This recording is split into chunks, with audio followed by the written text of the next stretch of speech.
오늘 말씀에 보면은 사무엘이 죽었으므로 온 이스라엘이 그를 두고 슬피 울었다. 자, 이 말씀은 이미 우리가 25장에서 이미 나온 내용이 반복이 되어지고 있습니다.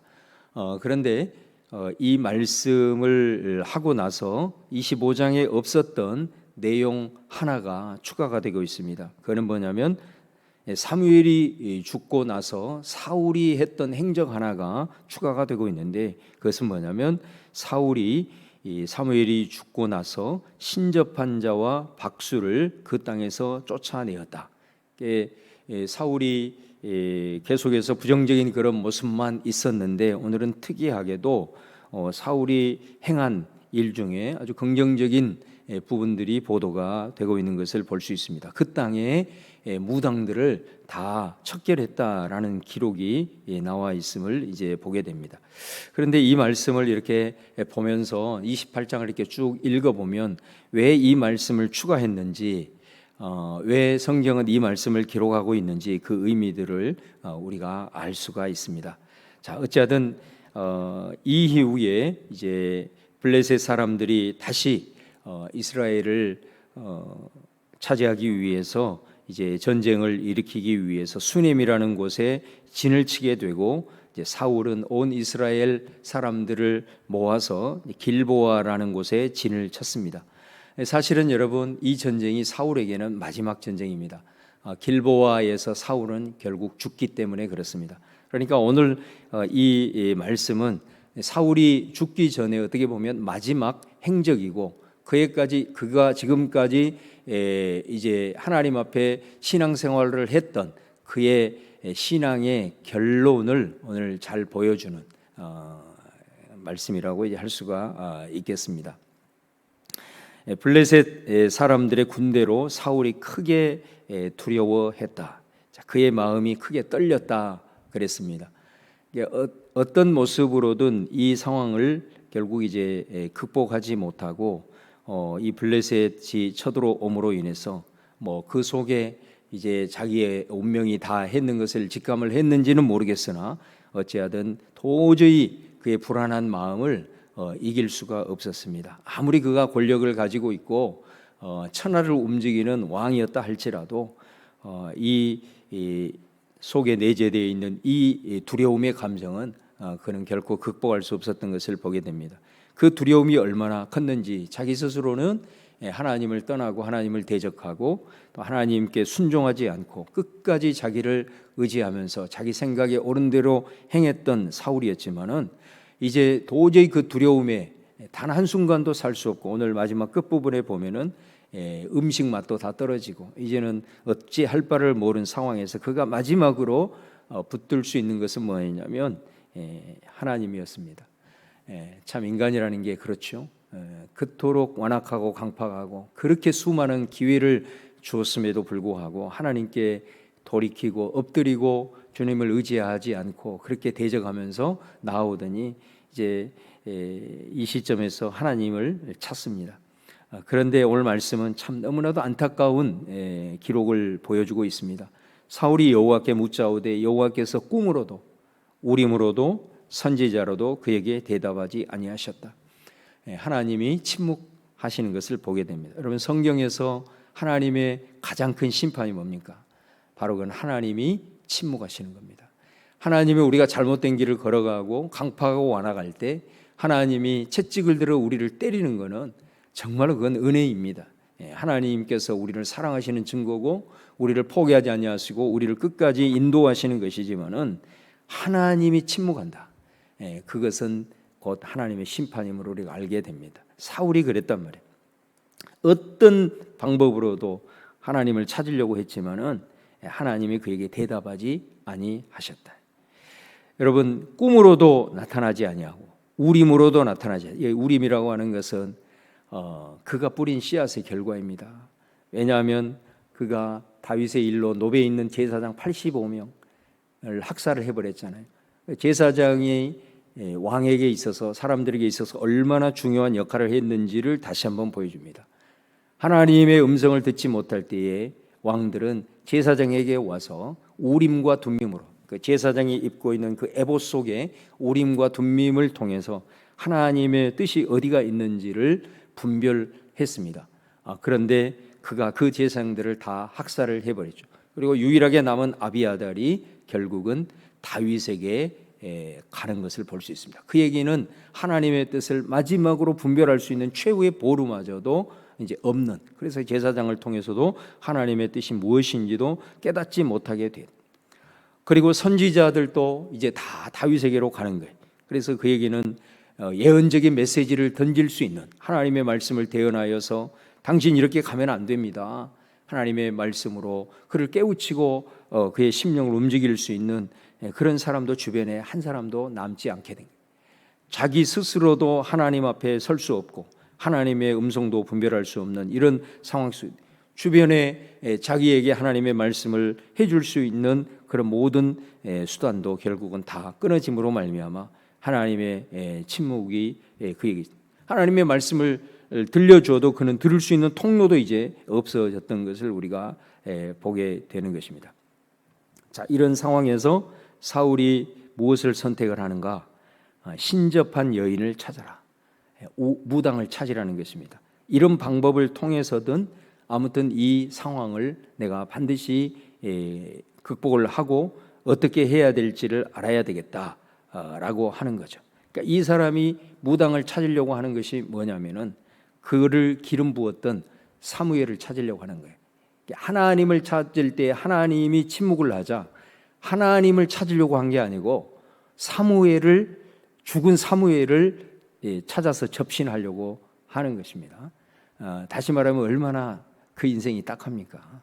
하나님을 침묵을 하면 죽든 살든 끝까지 하나님을 찾아야지, 죽은 사무엘을 불러낸다는 것은 그 주변에 그에게 대언해 줄 수 있는 선지자 한 명도 없었다. 어느 누구도 그에게 하나님의 말씀을 권면해 줄 수 있는 사람이 없었다. 그도 그럴 것이 어떤 말을 해도 듣지 않았던 그의 강팍함의 결과라고 할 수가 있습니다. 하나님을 찾아야지 사무엘을 찾아서 어떻게 하겠다는 거예요. 그리고 사무엘을 찾는다는 것은 불가능합니다. 어찌하든 이 사람이 신접한 여인을 찾아라, 그렇게 얘기를 하죠. 그래서 결국은 신접한 여인을 찾아갑니다. 사람들에게 소개를 받아가지고 무당을 찾아가는 거예요. 그래서 무당에게 사무엘을 불러내라고 얘기를 하게 됩니다. 그랬을 때 그 무당이 이 사울의 전곡을 찌르는 말을 합니다. 그게 뭐냐면, 네가 사울이 이 땅에서 무당들을 멸절한 일을 너 알지 못하냐. 그러니까 이 무당은 숨어 있는 거예요. 지금 발각이 안 돼서 목숨을 유지하고 있는 거예요. 그래서 내가 만약에 이것이 드러나고 한다면 나는 사울에게 죽임을 당할 수밖에 없다. 사울이 지금 뭔 일을 했냐? 이 땅에 있는 무당 신접한 자 찾아가지고 다 지금 멸절하지 않았느냐? 근데 네가 나 지금 죽이려고 하냐? 이렇게 누구 앞에서 얘기를 하고 있어요? 사울 앞에서 얘기를 하고 있어요. 사울이 지금 변장해서 왔기 때문에. 그랬을 때 사울이 뭐라 그러냐면, 여호와의 살아계심을 두고 맹세하노니 너에게는 이 일로 벌을 당하지 아니할 것이다. 그러니까 바로 이 내용 때문에 그렇습니다. 왜 사무엘이 죽은 후에 사울의 신접한 자와 박수를 그 땅에서 쫓아내었는가? 이 기록을 했는가? 여기서 답이 나오는 거죠. 자기가 한 일에 대해서 자기가 허물고 있는 거예요. 그러니까 우리가 이 모습을 보면서 정말 우리는 하나님을 섬기는 신앙, 하나님을 믿는 신앙이 뭔 것인가라는 것을 다시 한번 정말로 정직하게 우리는 성찰하게 됩니다. 레위기 말씀에 무당은 절대로 두어서는 안 된다. 신접한 자와 그리고 그것을 이용하는 모든 자는 다 이스라엘에서 끊어져야 된다라고 말을 했잖아요. 아마 그 율법의 말씀을 순종하려고 했는지, 사무엘에게 받은 은혜를 갚으려고 했는지, 모든 신접한 자를 자기 손으로 다 끊어놓고 이제 자기가 그 신접한 자를 찾고 있는 겁니다.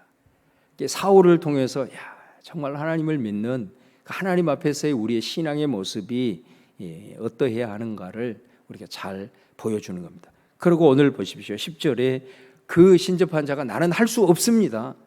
사울이 지금 그렇게 해서 많은 무당들을 죽였는데 나 죽이려고 하냐? 나는 못한다 그랬을 때 사울이 뭐라고 얘기하냐면, 그가 말을 안 할까 봐 여호와의 살아계심을 두고 맹세한다. 그러니까 하나님을 믿는 신앙은 하나님을 신앙하는 신앙이 아닌 거예요. 자기에게 필요할 때에 하나님의 이름을 언제든지 갖다 붙일 수 있고, 자기의 유익을 위해서는 언제든지 하나님의 이름을 갖다 쓸 수 있는 이런 왜곡된 신앙의 모습을 사울을 통해서 우리는 보여주고 있는 것입니다.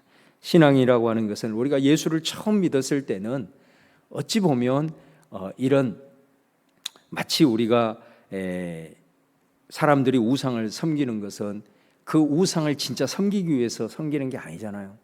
결국은 자기의 유익을 위해서 사람들은 우상을 만들고 우상을 찾습니다. 우리가 예수 그리스도를 처음 믿을 때에는 다 어떻게 보면 그렇게 시작하는 경우가 많습니다. 그것을 쉽게 처음부터 완벽하게 극복할 사람은 없습니다. 다 하나님도 내 유익을 위해서, 내 필요를 위해서 하나님을 찾게 되는 것이 우리들의 신앙의 출발이라고 할 수 있습니다. 그러나 신앙이 성장하면 성장하고, 그리고 신앙이 뭔가, 그리고 하나님이 다른 우상들과 궁극적으로 다른 존재라는 것을 말씀을 통해서 하나하나 깨닫게 되면 하나님 앞에 자기 자신을 내려놓고, 그리고 하나님을 내 모든 것을 들여서라도 그 하나님만을 온전하게 중심으로 살아가는 모습으로 변화되어지는 것, 하나님을 체험하면 그렇게 되는 거거든요. 사울의 문제는 뭡니까? 하나님을 철저하게 자신의 유익을 위해서 이용을 하고 있다라는 것이 문제인 거예요.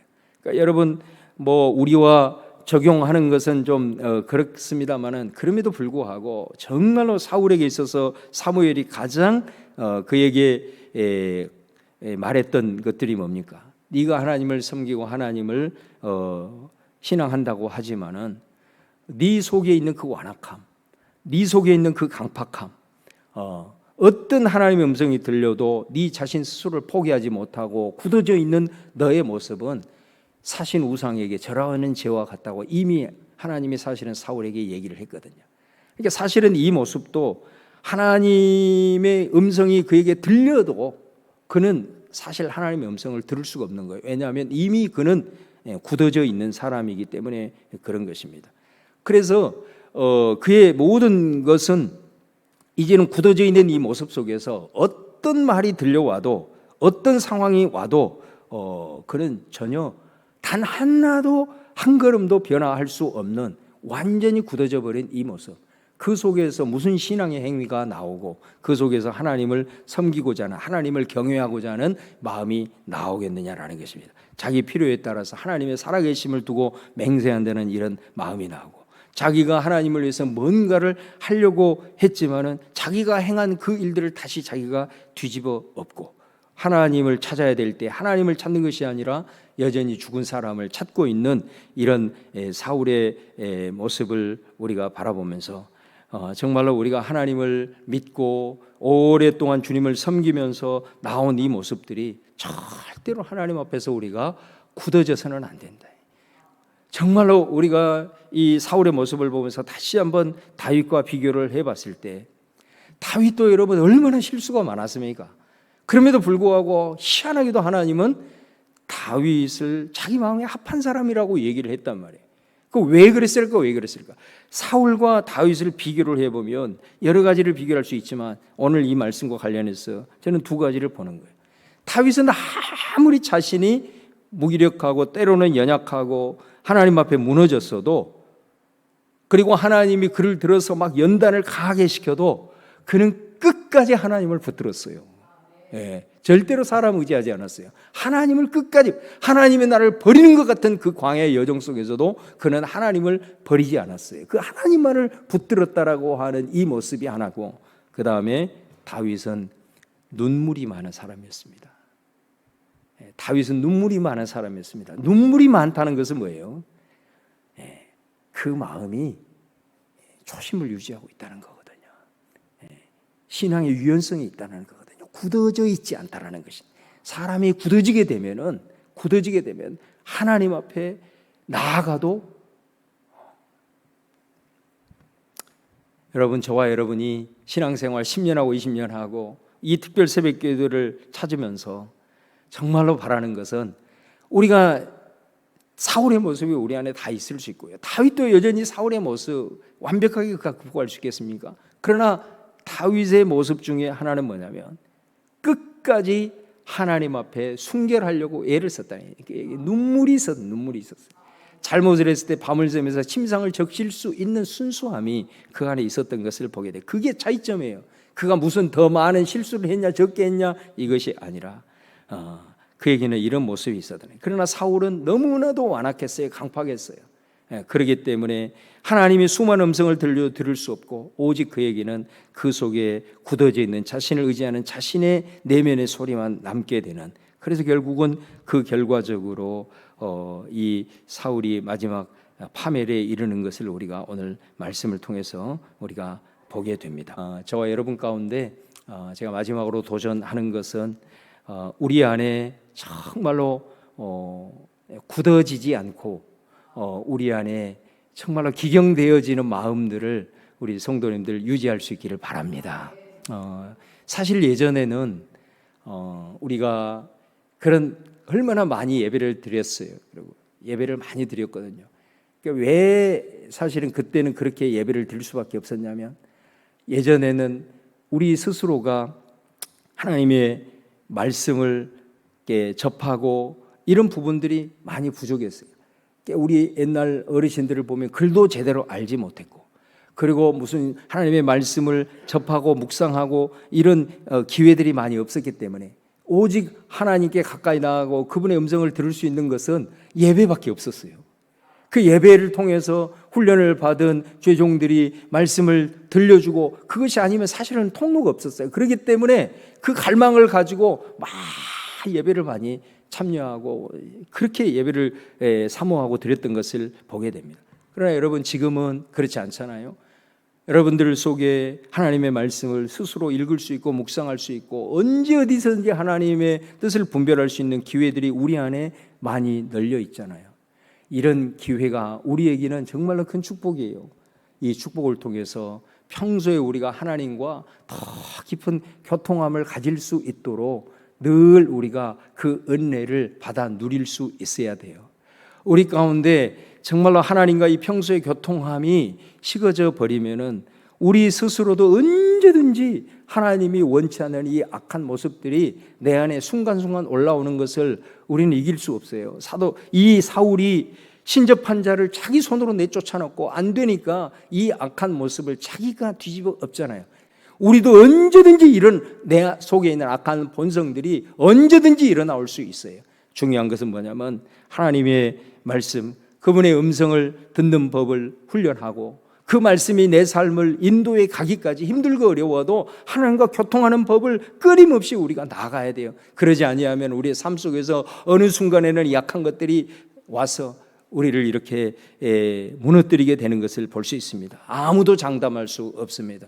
그러므로 말미암아 하나님께서 우리에게 주신 그분과 교통할 수 있는 수많은 이 기회들 또 이런 방법들이 우리에게 주어져 있음을 감사하면서 하나님과 평소에 하나님과 늘 교통하고 그 주님의 말씀의 여러분의 삶을 인도하기까지 말씀을 갈망하고 그 주님과 교통하면서 절대로 완악해지지 아니하고 굳어지지 아니하고 정말로 우리 안에 순결한 마음 하나님을 향하여 늘 순수한 마음 유지할 수 있도록 우리 성도님들 다 될 수 있기를 주님의 이름으로 축원합니다.